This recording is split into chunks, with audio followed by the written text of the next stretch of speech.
ఈ ఊరిలో గాలిలో ఏదైనా మాయాజాలం ఉండి ఉండాలి. లేకపోతే కేవలం 75 ఇళ్లున్న గ్రామంలో 51 మందికి పైగా ఐఏఎస్, ఐపీఎస్ అధికారులు ఎలా ఉంటారు? అవును, ఈ ఊరు ఒక గ్రామం కాదు.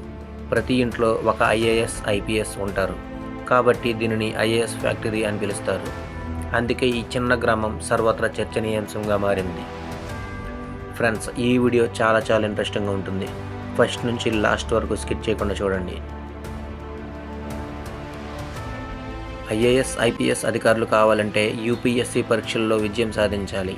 కానీ ఈ పోటీ పరీక్షల్లో ఉత్తీర్ణత సాధించడం అంత సులువైనది కాదు. అదొక పెద్ద భయంకరమైన యజ్ఞం. చాలామంది విద్యార్థులు ఈ యూపీఎస్సీ పరీక్షలను ఛేదించడానికి సంవత్సరాల తరబడి కష్టపడుతూ ఉంటారు.